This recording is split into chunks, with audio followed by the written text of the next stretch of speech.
dia a todos. Bom dia, Rita. Mais um domingo aqui, graças a Deus, com saúde, com força e coragem, né? Por ter saído de casa e vindo até aqui. Passar alguns recados para quem é novo aqui, para o pessoal da internet. A casa funciona de segunda, terça e quinta, às 8 horas da noite, para palestras e passes. De quarta-feira, às 2 horas da tarde, sábado, às 5.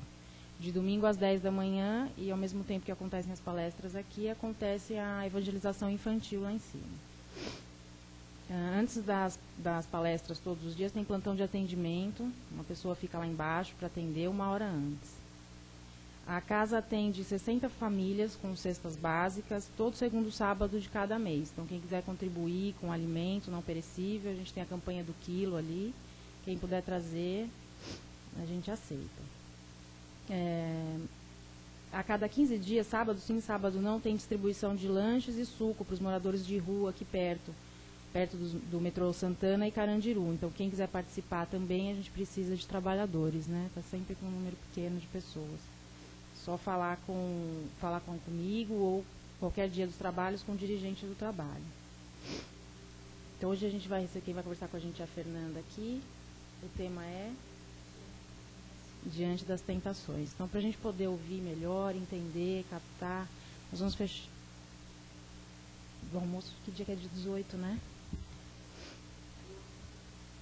Aqui, né? No dia 18 de setembro, é um sábado, no restaurante De Colherada, na rua Cataguases, número 182, vai ter um almoço beneficente, a partir das 12h30, meio-dia e 30. Então, o convite é R$30, dá direito a uma cartela de bingo e um refrigerante. Então, a gente está disponibilizando 100 convites aqui. Então, quem quiser participar, pode falar com a Sandra, de segunda, terça e quarta e aos sábados. E aos domingos com o Mauro, com a Cida ou com a Cristina, que está aqui. Então, é dia 18 de setembro, um sábado. Então, para a gente se harmonizar e poder receber melhor as mensagens aqui da palestra e todas as bênçãos da espiritualidade, nós vamos fechar os nossos olhos, respirar fundo, relaxar. Vamos nos conectar com a espiritualidade maior, com toda a harmonia da casa, com os espíritos maiores que vêm aqui nesse momento para nos receber. Vamos deixar por 1 minuto os nossos problemas do lado de fora, para que fiquemos mais receptivos para as mensagens e para tudo de bom que a gente tem para receber aqui. Nesse momento, nos domingos de manhã, muitas casas, igrejas, templos, se reúnem para uma causa maior, para um bem maior. É um momento que a gente tira da semana para se conectar com tudo que tem mais alto, com tudo que tem de melhor, que durante a semana a gente negligencia e deixa para lá. Então, nesse momento, estejamos abertos para todas as mensagens aqui que a nossa palestrante trouxer para a gente. Deixemos os nossos corações também abertos para que os nossos melhores sentimentos, as nossas melhores intenções sejam colocadas aqui nesse momento. E que possamos levar isso para toda a semana, durante todos os dias. Que assim seja.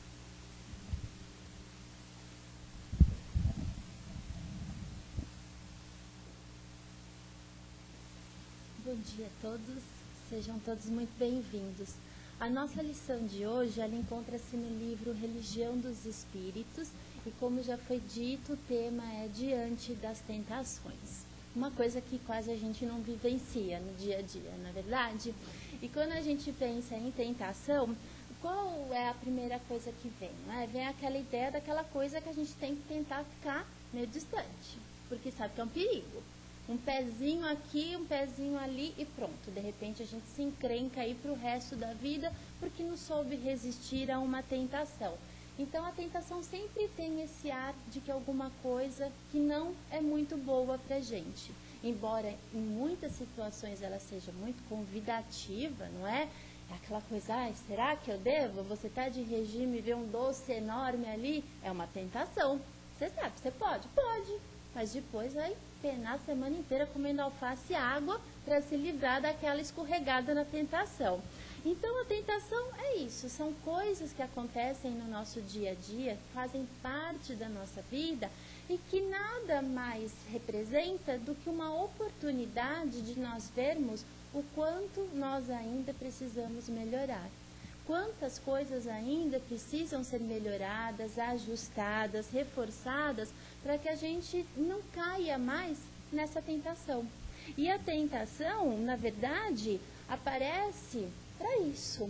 Se, por exemplo, a tentação do dinheiro, não é? O dinheiro fácil, eu vou comprar, vou fazer isso, aquilo outro. Se nós não tivéssemos ali um freio de falar, não vou fazer isso, para que é que nós saberíamos para que serve o dinheiro? Não é? A tentação sempre tem que ter um contraponto, alguma coisa que segure, para que a gente não entre num caminho que depois pode ser mais complicado. O mal também. Muitas vezes nós caímos na tentação do mal, de falar de alguém, de fazer uma coisa que nós sabemos que não é correta.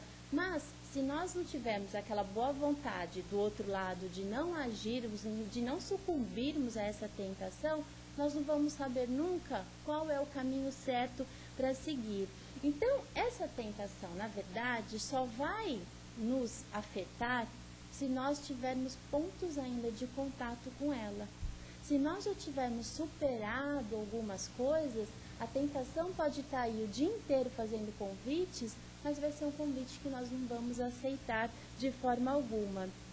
Portanto, a tentação sempre vai estar ligada à questão da nossa moral, a questão, muitas vezes, da nossa inferioridade moral, que nós ainda não somos tão desenvolvidos. Por isso Jesus disse, não é? Orai, vigiai, para quê? Para não cairdes em tentação. Jesus já sabia dessa nossa fraqueza. Então, a gente precisa estar atento quais são os nossos pontos de contato com essas tentações. E ela faz parte da nossa vida. É ela que vai fazer com que a gente consiga ir para frente. Não é? É como o barco, ele só vai para frente porque ele tem aquelas ondas que levam ele para frente, tem o vento. Se não tiver onda, ele vai ficar parado, se não tiver vento, ele não sai do lugar. Mas aquela onda não pode entrar no barco e afundar tudo, o vento não pode virar o barco. Então, o que o marinheiro tem que fazer? Ele tem que saber lidar com todas essas situações e fazer com que o barco chegue lá na frente. E assim somos nós. A tentação tem esse papel na nossa vida. Ela vai nos empurrando, porque a partir do momento que nós reconhecemos nossos pontos fracos, nós conseguimos chegar lá na frente, assim como o barco. Por isso, a gente vai avançando na nossa caminhada. E aí, para ilustrar um pouco isso, tem uma historinha que diz assim, que tinha um discípulo que ele estava meio incomodado. E aí ele chegou para o mestre e disse, mestre, mas eu tenho reparado que eu tenho pensado coisas que não deveria pensar. Tenho feito uns planos que não deveriam ser feitos e tenho desejado coisas que também não deveria estar desejando. Aí o mestre olhou para ele e falou assim, vamos dar uma volta. E eles saíram, foram ali por uma floresta e de repente o mestre para e fala assim, você sabe que planta é aquela? E o discípulo olha e fala, aquilo lá é beladona. Se alguém comer daquelas folhas pode até morrer. Aí o mestre vira para ele e fala assim, é verdade, mas se alguém só contemplar, não vai morrer.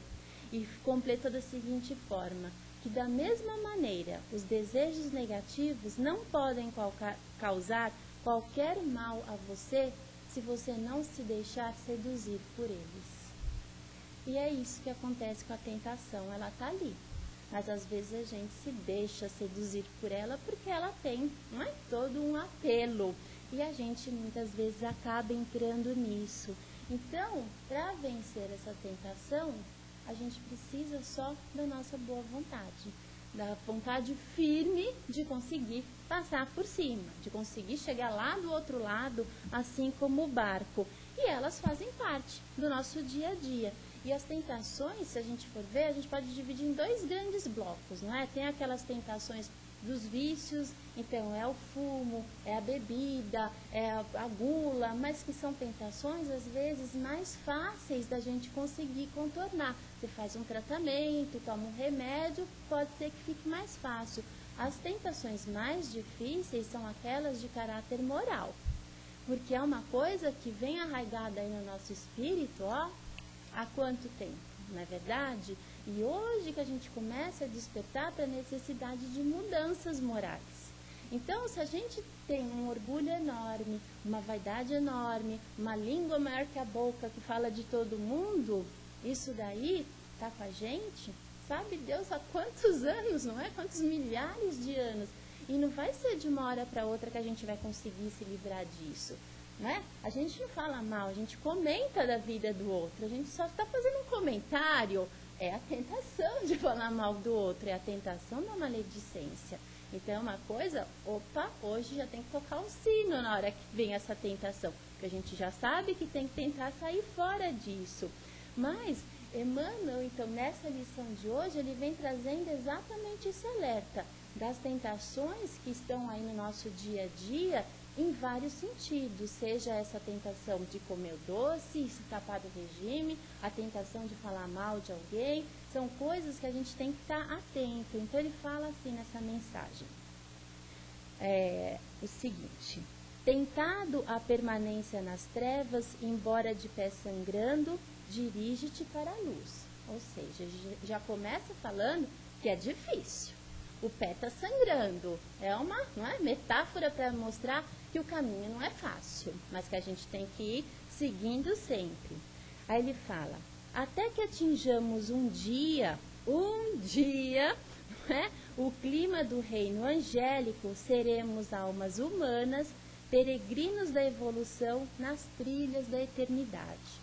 Aí mais para frente ele fala assim, manda a sinceridade nos vejamos por dentro, e por dentro de nós ruge o passado, gritando injúrias contra as nossas mais belas aspirações.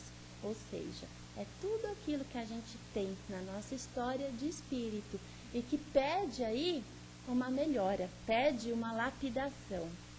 Toma, porém, o facho que o Cristo te coloca nas mãos e clareia a intimidade da consciência, parlamentando contigo mesmo. E qual é o facho que Jesus nos dá? É o Evangelho, não é? É o nosso roteiro, é o nosso guia mais seguro mesmo. Hora a hora, esclareçamos a nós próprios, tanto quanto nos lançamos no ensino aos outros. A gente se arvora de professor, de sabe tudo. Você deve fazer isso. Ah, eu acho que você devia de fazer assim, você devia fazer assado. E a gente? Se aplica, não é? A gente aplica isso aos outros, mas a nós não. Nós fazemos sempre tudo certo. Reparando os caídos em plena viciação, inventaria as próprias fraquezas e perceberás que provavelmente respirarias agora numa enxerga de lodo, se não fosse a migalha do conhecimento que te enriquece. Graças a Deus, a gente já começa a ter um pouquinho de conhecimento. Tem o auxílio espiritual, tem o auxílio da casa, dos trabalhos. E se a gente não tivesse esse auxílio? Será que a gente não estaria, talvez, numa situação pior do que aquele que a gente critica? Talvez ele esteja naquela situação que a gente acha péssima, não é? Critica, mas ele não teve o amparo, o sustento que a gente tem. Então, parar e pensar nisso antes. Diante dos que se desvairam na crítica, observa a facilidade com que te entregas aos julgamentos irrefletidos e pondera que serias igualmente compelido ao braseiro da crueldade, não fosse algum ligeiro dístico da prudência que consegues mentalizar. Quer dizer, a gente já consegue saber mais ou menos o que é certo e o que é errado.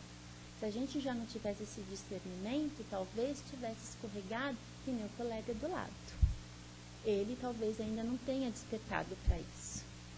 À frente daqueles que se envelheceram na carruagem do ouro ou da influência política, recorda quantas vezes a vaidade te procura, por dia nos recessos do coração, e reconhecerás que também forçarias as portas da fortuna e do poder, caso não fosse o leve fio de responsabilidade que te frena os impulsos. A gente fala, não é época de política, mas rouba daqui, rouba dali, fez isso, fez aquilo. Nossa, o meu vizinho comprou um carro, mas se ele ganha um salário mínimo, como que ele tem esse carro? Ah, está desviando de algum lugar. epa, a gente não tem esse direito de julgar ninguém, não é? Se a gente estivesse no lugar deles, o que é que a gente ia ter feito? Será que faria melhor? Talvez não, talvez fizesse pior, não é? Perante os companheiros atolados no crime, anota a agressividade que ainda trazes contigo e concluirás que talvez estivesses na penitenciária, amargando aflitiva sentença, não fosse o raiúnculo de oração que acendes na própria alma.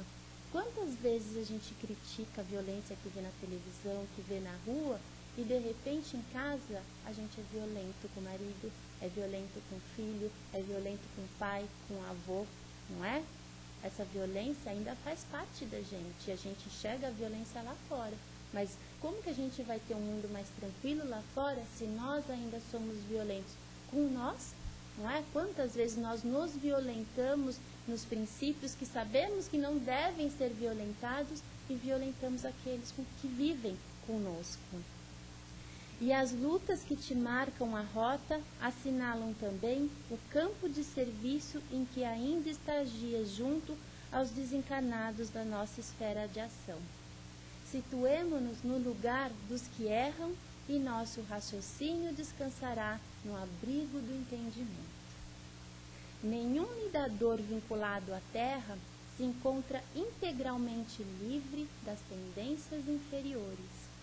Todos nós, ante a sublimidade do Cristo, somos almas em libertação gradativa, procurando a vitória sobre nós mesmos. E se a estrada para semelhante triunfo se chama caridade constante para com os outros, o primeiro passo de cada dia chama-se compaixão. Com isso lembramos de um ensinamento de Jesus. Com a medida com que tiverdes medido, vos hão de medir a vós. E é uma coisa que a gente esquece, não é? Enquanto aponta com o dedo, tem 3 virados para cá. A gente aponta tantos outros e esquece de olhar aqui para dentro. E Emmanuel também tem uma outra mensagem que se chama Socorramos. Ele traz exatamente também essas reflexões que a gente deveria ter durante o nosso dia a dia. Porque ele fala que a gente sempre vai encontrar um desacordo ali, um desajuste em uma outra situação. E tem que parar e pensar, meu Deus, às vezes isso está acontecendo com o nosso pai, com a nossa mãe, com o nosso marido, com o nosso filho, e que às vezes a pessoa acaba se desviando para uma região moral aí que não é muito adequada. E aí o que a gente tem que fazer? Se a gente for criticar, não é? Se a gente for apontar o dedo, a gente na verdade vai acabar perdendo essa pessoa, vai perder a oportunidade de fazer alguma coisa por ela. Censurar é fazer com que a pessoa se distancie cada vez mais. Porque se ela já está se distanciando de um caminho dito moralmente correto, de alguma forma ela sabe que ela está se distanciando. Ela já sabe que ela está errando. Ela não precisa de mais alguém apontando isso. Ela precisa de alguém que acolha, que consiga tirar dessa situação complicada. Então, Emmanuel sugere que a gente pare e tente se colocar no lugar dessa pessoa. Tente ver qual é a situação difícil que ela está vivenciando. E a partir daí começar um trabalho, mesmo que silencioso. Não precisa ladear esse trabalho para todo mundo e às vezes muito menos para a pessoa, para que ela não se sinta incomodada com aquela situação. Mas ele fala que a gente sempre tem que fazer alguma coisa por essa pessoa. E que coisa a gente vai fazer? De repente, no pensamento, envolvendo essa pessoa em pensamentos de tranquilidade, envolvendo essa pessoa em harmonia. É o que a gente faz nas vibrações, quando terminam os trabalhos. A gente envolve os outros no pensamento. Se você tem a oportunidade da palavra, que essa palavra seja uma palavra nobre, uma palavra que acolha, uma palavra que leve uma ajuda para essa pessoa. Se você tem a oportunidade de repente, ajudar numa questão financeira, que isso seja feito de forma branda, de forma a não prejudicar ainda mais essa pessoa. Porque ele termina essa mensagem falando assim, olha, à frente, pois, daqueles que se te afiguram desnorteados, estende o coração e as mãos para auxiliar, porque todos estamos no caminho da evolução. E segundo a assertiva de nosso Divino Mestre, com a medida com que tivermos medido, nos hão de medir. Então, é tentar ajudar sempre, e como se diz, ajudar sem olhar a quem, não é? Não importa, é fazer. E não querer retribuição, não dar com uma mãozinha, né, e a outra vendo. Tudo aquilo que a gente já sabe lá do Evangelho. E aí a gente pensa, então como é que a gente está conduzindo a nossa vida, não é? Será que a gente se sente tentado nessas situações, em vez de ajudar, a gente se sente tentado, vai lá e fala alguma coisa? Vai lá e dá uma cutucada, porque aquela pessoa que a gente ainda tem uma dificuldade, como que a gente reage a essas diferentes situações? Será que a gente se escandaliza? Nossa, como que ele fez isso? Muitas vezes a gente se escandaliza. E com que direito a gente se escandaliza? Será que os outros também não se escandalizam das nossas atitudes? Provavelmente. Mas a gente não percebe essas coisas, só percebe o outro, não é? Mas quantas vezes a gente já deixou os outros assustados com as nossas atitudes? Se não deixou, um dia vai deixar, com certeza, não é?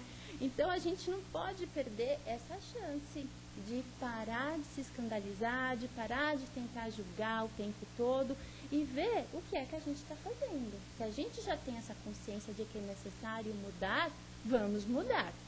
Pode empurrar com a barriga? Deixar para outra encarnação? Pode. Mas para quê? Pode ser que as coisas lá se compliquem mais. Então já vamos tentar resolver isso agora. E sempre que vier essa tentação, passa por cima. Faz com que ela te leve para frente, não com que ela te afunde, que nem se a onda entrasse no barco. E aí, o que a gente faz? Por que a gente tem esse gosto sempre, né? De julgar, de julgar, de julgar? E o Neio Lúcio, ele tem uma história naquele livro Jesus no Lar, que mostra isso, o comportamento de uma mulher que tinha aspirações, não é? De se tornar uma pessoa melhor. Ela queria fazer alguma coisa, como nós, não é? Nós estamos aqui hoje, domingo de manhã, queremos, não é? Melhorar de alguma forma. Às vezes vamos procurar um trabalho voluntário, né? Vai servir o lanche, vai ajudar na sopa, vai ajudar aqui e ali. E de repente a gente fala, nossa, mas acontece isso lá. Ai, mas o fulano ficou falando do outro. Para quem que a gente está trabalhando? Não é? A gente não trabalha para uma casa, para uma pessoa. A gente trabalha por uma meta maior. A gente trabalha por uma causa muito maior. E por essa causa ser muito maior, essas outras coisas viram migalhas. São coisas que deviam ser relevadas pelo entendimento que nós já temos do Evangelho. Falou do outro, ficou de picuinha, deixa quieto. O seu objetivo é outro ali. Não é isso que tem que te prender.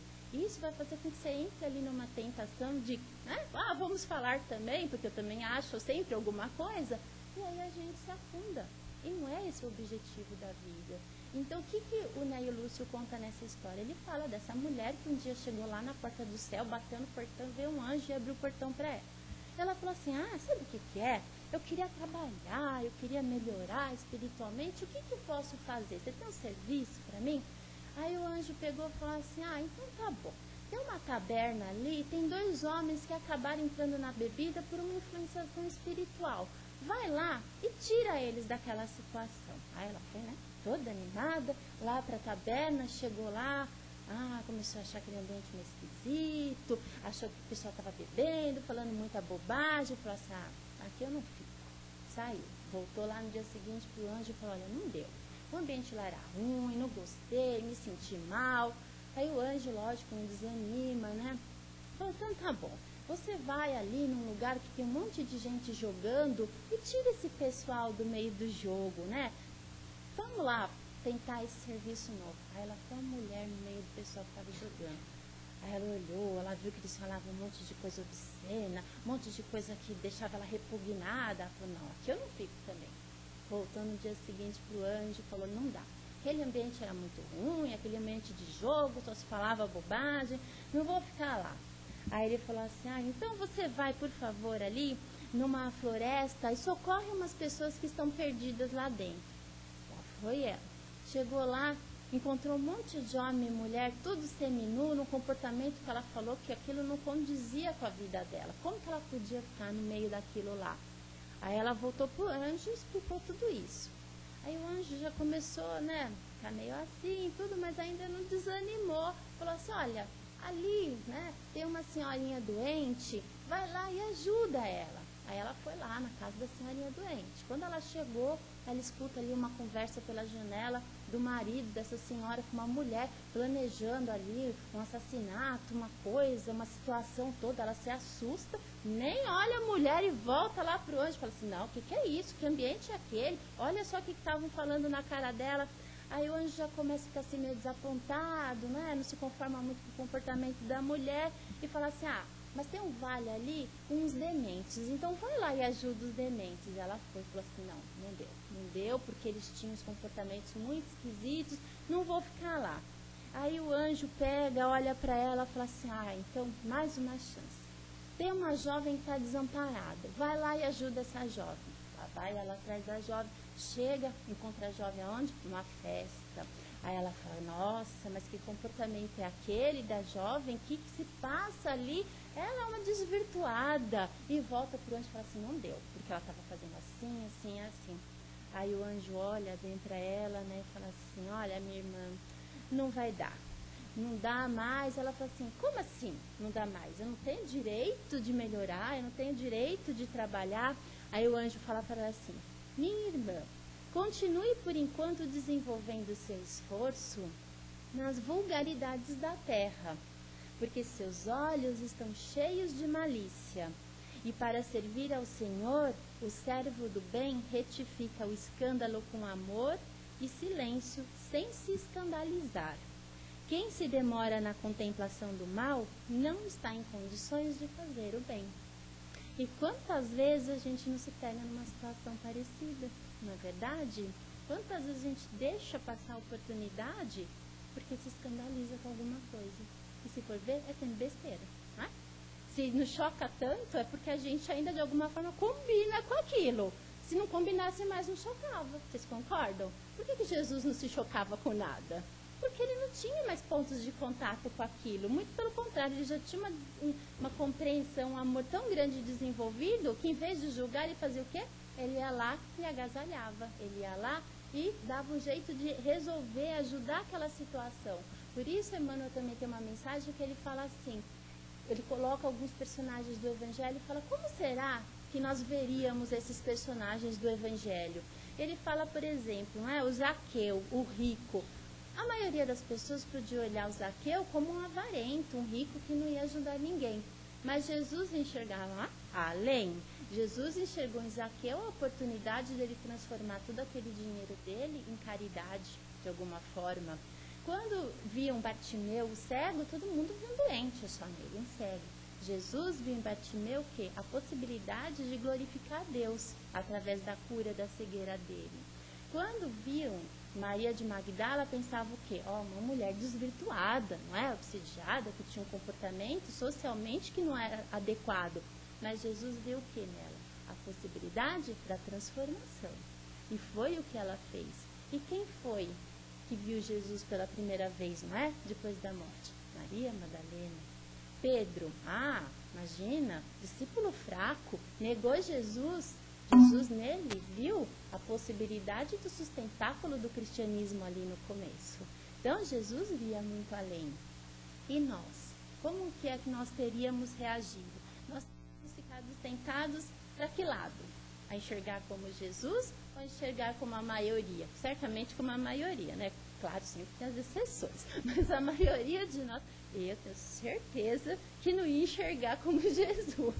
Ainda vai demorar para isso. E a gente acaba enxergando sempre o lado errado, por quê? Porque a gente acaba fazendo uma projeção, enxerga no outro aquilo que a gente ainda não aceita aqui. Que sabe que está errado, mas não quer ver, então a gente sempre vê, o outro é impaciente, o outro é intolerante, o outro é ríspido. Será que só o outro é assim? Ele pode ser assim, mas provavelmente nós somos assim. E nós não conseguimos aceitar isso, porque enxergamos isso nos outros. Jesus não achava os outros ríspidos, ele não achava os outros intolerantes, não é verdade? Nós achamos porque ainda somos assim. E se ainda somos assim, não nos percebemos assim, falta o quê? Falta autoconhecimento. Só pelo autoconhecimento que nós vamos conseguir mudar. E por que a gente não para se autoconhecer? Porque a gente tem um orgulho do tamanho do mundo. não é? E esse orgulho faz o quê? Como que um véu na frente para que a gente não veja onde é que nós precisamos melhorar. Porque a gente vive de máscaras. A máscara da boazinha, a máscara da simpática, a máscara da que sempre ajuda o vizinho. Mas aí, quando a gente chega em casa e vai deitar, vai dormir, essa máscara não existe mais. A máscara existe para o outro. Para a gente não serve. E isso causa o quê? Um sofrimento. Porque a gente sabe que precisa mudar. A gente sabe que não é tão simpático, a gente sabe que não é tão bonzinho assim, a gente sabe que às vezes está ajudando o vizinho porque tem uma intenção ali atrás. E essa máscara causa sofrimento. E vai continuar causando sofrimento enquanto a gente não criar coragem de se despir disso e falar assim, não, eu preciso mudar. Porque a gente propaga aí virtudes que nós realmente não temos. E virtudes são aquisições do espírito. Ah, como eu sou paciente, né? Ela é a paciência em pessoa, até pisar no calo. A hora que pisou no calo, ai, mas eu perdi a paciência hoje. Virtude não se perde. Virtude é aquisição de espírito. Então aquilo só mostrou para quê? Mostrar que a gente ainda não tem paciência. Essa é a grande verdade. E para tanto a gente precisa desse autoconhecimento. E para isso é parar, não é? Como Jesus disse, olhai, vigiai para não cair em tentação. Mas para a gente vigiar alguma coisa, a gente tem que saber o que vai vigiar. Não é verdade? Quando contrata um guarda para vigiar alguma coisa, ele tem que saber o que ele tem que vigiar. Então, antes ele tem que olhar toda a situação ali do lugar. E a gente tem que olhar para a gente. Ah, então eu acho que eu preciso melhorar nas questões de ciúme, eu acho que eu preciso melhorar na maledicência, eu acho que eu tenho que melhorar nisso. Faz uma listinha. A partir desse olhar, a gente vai saber o que precisa ser vigiado. Aí sim a gente vai começar a se vigiar. E nós vivemos hoje num mundo que vigia tudo, não é? Veja os reality shows, os BBBs da vida. A gente sabe que hora tomou banho, que hora comeu, que hora fez aquilo. Acontece agora uma coisa na China, daqui 5 minutos a gente está sabendo. A gente é uma geração que olha tanto os outros e esquece de olhar a si próprio. Não é? Então a gente precisa desenvolver esse olhar interno. Tem tantas câmeras, né? Aqui na frente, aqui atrás, câmera na rua, câmera em todo lugar, vigiando tudo. A gente precisa usar dessas câmeras internas. Instalar a câmera aqui dentro da gente e lá no fim do dia voltar o filminho e ver, opa, não devia ter feito isso, devia ter feito diferente, ó, nunca mais faço isso. Ah, não, isso foi legal, amanhã eu vou repetir. Então, essas câmeras têm que estar aqui dentro e desenvolver esse olhar crítico conosco e ver como é que nós estamos vendo os outros, que tipo de olhar nós temos com os outros. Será que nós temos aquele olhar de ciúme que se perde só na hipótese de perder alguma coisa que nós consideramos nossa? Será que nós temos um olhar que fere os outros? Será que nós temos um olhar que só observa a dor, que só observa os pontos negativos do que acontece ao nosso redor? Será que nós temos olhos que perturbam o ambiente? Será que nós temos olhos que só desprezam os outros? Será que nós temos olhos que não conseguem ver a beleza da criação? Como é que nós olhamos os outros? Como é que nós olhamos a nós próprios? Isso é uma coisa que nós devemos exercitar, não é? Porque é nesse olhar aqui para dentro que nós vamos conseguir perceber onde é que ainda está, não é? Meio bambo. E esse bambear das nossas virtudes em aquisição ainda é o que fazem com que a gente, muitas vezes, caia em tentação. Por isso, essa necessidade de nós pararmos e prestarmos atenção o que é que nós estamos fazendo da nossa vida. Qual é o propósito da nossa vida? Como é que nós estamos lidando com as situações que aparecem? E para nós encerrarmos, nós vamos também de novo ficar com Emmanuel, não é? Num outro livro, Fonte Viva, com uma mensagem que se chama Vigiemos e Oremos.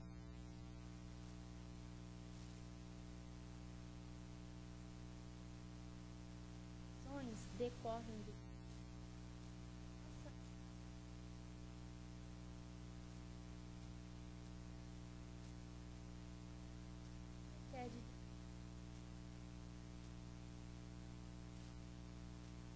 desequilibradas de nosso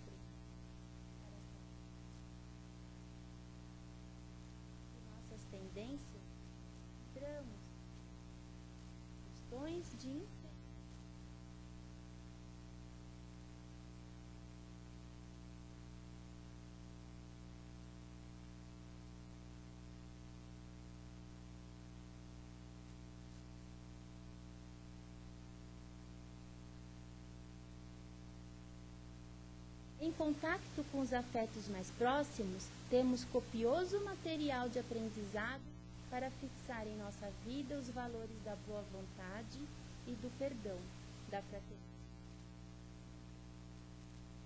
Não te proponhas desse modo atravessar sem tentações. Elas nascem contigo, assomam de ti e alimentam-se de ti, quando não combates delicadamente qual o lavrador, sempre disposto a cooperar com a terra da qual precisa extrair as boas sementes. Caminhar do berço ao túmulo sob as marteladas da tentação é natural. Afrontar obstáculos, sofrer provações, tolerar antipatias, tormentas de lágrimas, são vicissitudes lógicas da experiência humana. Entretanto, lembremo-nos do ensinamento do Mestre, vigiando e orando para não sucumbirmos às tentações, de vez que mais vale chorar sobre os aguilhões da resistência que sorrir sobre os narcóticos da queda. Fiquem com Deus. Até uma próxima oportunidade.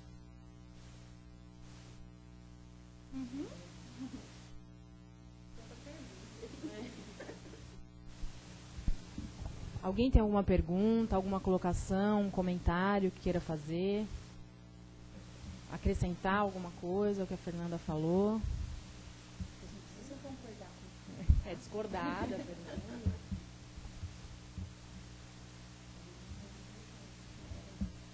É a tentação de ficar quieto, né? Oi, você falou bem sobre ajudar, né, não julgar, tudo mais, ficou bem claro.